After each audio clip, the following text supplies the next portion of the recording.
boys and girls. I'm Miss Carolyn. Welcome to this edition of our exploration of continents. We are going to visit a place that somehow resembles Antarctica in a cold way. Yes, we are at Penn's Cave and Wildlife Park here in the Penns Valley area of Center County. Come with me as we explore this cave and find out how it was formed, why it stays an even cool temperature, and lots of other interesting things. Come with me. Boys and girls and grown-ups, just to give you a point of reference, we are out in rural Center County, and this is the driveway in to Penn's Cave, and I wanted to show you the historic Penn's Cave house. Boys and girls and grown-ups, we are here outside of Penn's Cave with my friend Angelo, who is our cave guide, and he's also a scientist of sorts. That's right, you are studying geology, which is the study of rocks and stones and all that good stuff, just what we're going to find inside. So, boys and girls, we're going to take a walk down, and we'll join you at the entrance to Penn's Cave. All right, we're getting close to the entrance to the cavern, and Angela, maybe you can walk and talk and tell us kind of what we're about to see. So we're gonna go down this steep part of the hill here, so we have to use the hand railings, and we're gonna go down the stairs down to the boat dock. Now that's where all of our boats sit, and we'll get onto the boat and we're gonna head inside the cave. Look at this rock formation. Oh my goodness gracious. Can you take a second and just tell us a little bit about how old what we're looking at is here? So the cave itself is about 3 to 5 million years old. Now, the stone itself is a very old rock. It's actually from about 450 million years ago. Wow! It's from the Ordovician period, meaning it's part of one of the earlier parts of geologic history. You can find a lot of different fossils in these rocks. Now, you have to break open those rocks, and we're not allowed to do that, but I'm sure we can maybe find some fossils lying around. So we're going to be stepping onto the boat. You have to mind the gap in between the boat and the dock. There's a little bit of water down there. And you'll step onto the boat. We're going to go down. We're going to sit on both sides of the boat today. This is our opening. Okay, I see it now. Coming down. Here are the boats. All right, everybody. When we're on the boat today, we have a couple of rules to follow. First one is to stay seated. We haven't had anyone fall in since we started giving tours in 1885. It's been a long time, and no one's fallen in yet, and we like to keep it that way. The other rules are keeping everything on the inside of the boat, especially your hands, and of course not to touch anything. This is a live and growing cave. All the formations are dripping, which means they're getting bigger very slowly, and we don't want anyone to touch them and actually stop that growth.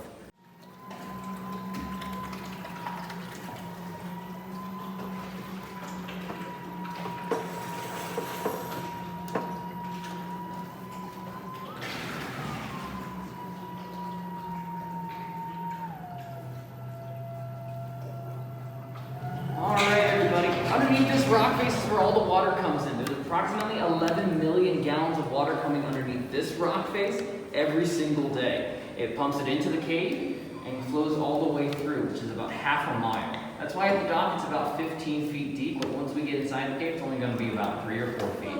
What are some of the fears the boys and girls might have coming into a place like this? Most people are afraid of the dark. It is very dark, it's kind of spooky inside the cave, but of course we do have lights throughout the entirety of the cave, so there's not usually an issue with that.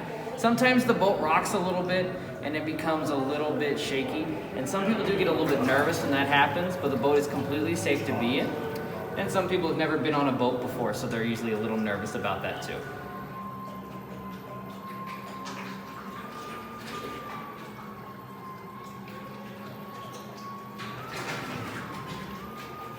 Most of our floor is water. You can't grow rocks on the water. But most of them are on the ceiling. They're called stalactites. Now the stalactites, we know that because they hold tight to the ceiling and they point downward towards the floor. The opposite are the stalagmites. They're on the floor and they point upward towards the ceiling. We call this one the Statue of Liberty. It's our biggest stalagmite of the cave. She's around 12 to 13 feet tall. Wow, she really does resemble it. Most of the cave is made of the gray stone on the walls here. It's called limestone. Limestone is a sedimentary rock, meaning it's made from layers upon layers of sediment that typically can be sand, mud, or dirt. Anything that can be laid upon the ground is a sediment. In limestone's case, it's mostly this sort of clay, and that was deposited underneath an ocean millions of years ago.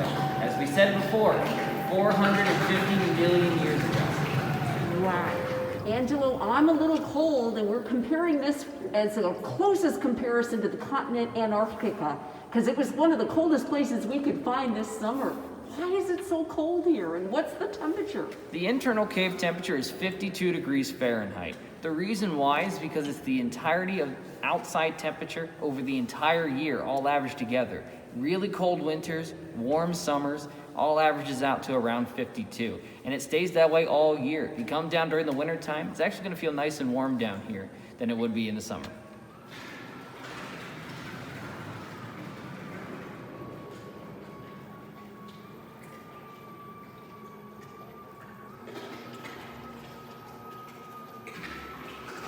It seems a little spooky here, but it's very safe.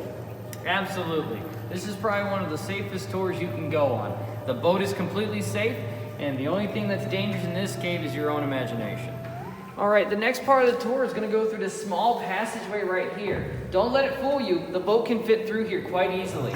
Though we may get close to the walls, so if you're ever on the boat, you need to make sure you keep your hands inside. I don't want anybody to get their hands caught between a rock and the boat.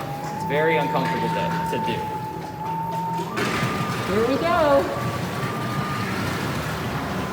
Wait a second, what am I seeing?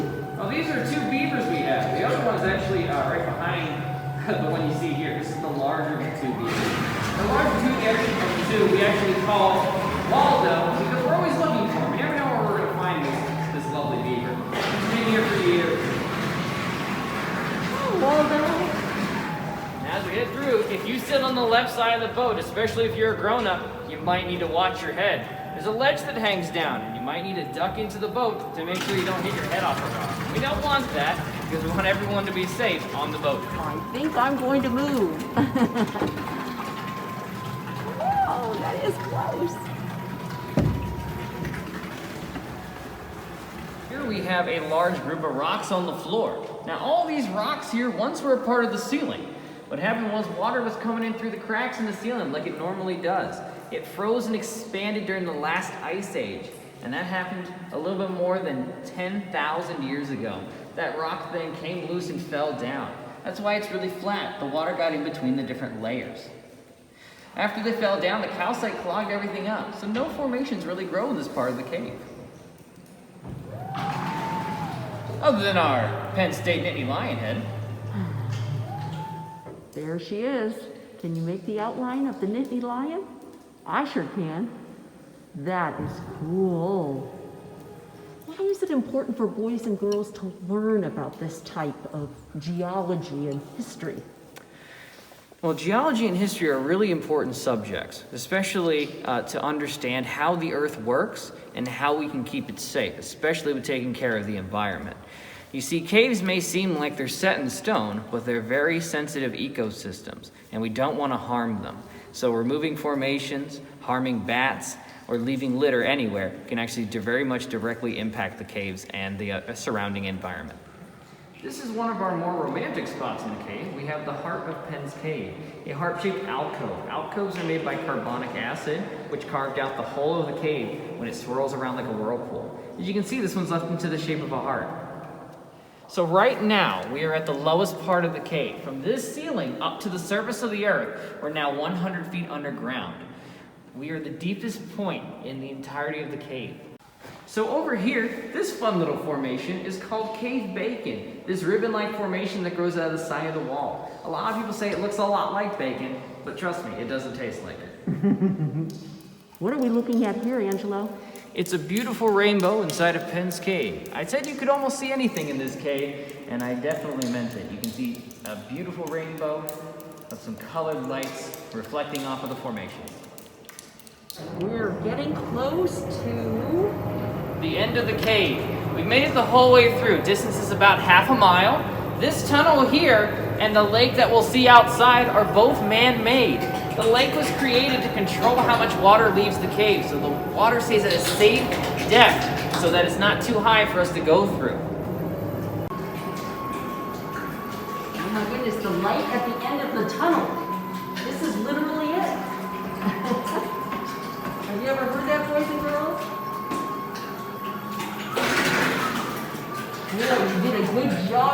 creating the cave.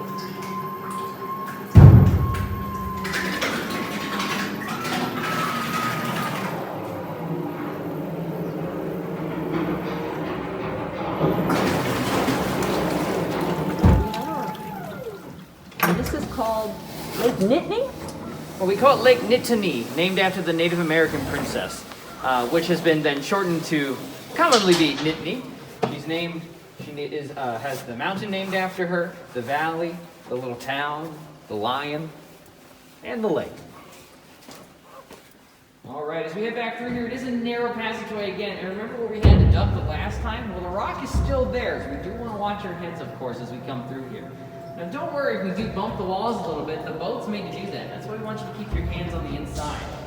You watch your heads there, we'll turn the lights back on as we come back through to the first room of the cave. I noticed, Angelo, as we're going through, I sometimes get a little drop on my head. Is that a good thing? Yes, those drips are actually how the formations grow. They keep the formations wet, and they allow the calcite to grow very slowly. About 1 inch is around 120 years. Now, we call those cave kisses. If it hits you top of the head, it means the cave likes you, and it's about a year of good luck. And we're heading back to where we started. A good, safe boat ride, boys and girls. And to learn something about this beautiful part of nature here in central Pennsylvania.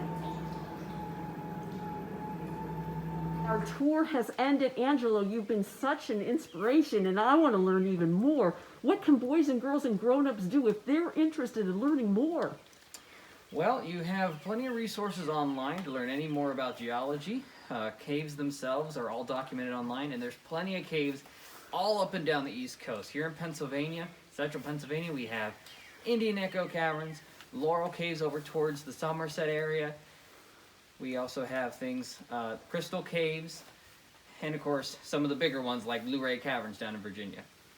So with that, boys and girls, we thank you so much for tuning in, and we thank you, Angelo, and our friends at Penn's Cave and Wildlife Park here in Penns Valley, Pennsylvania. We hope to see you next week. Bye.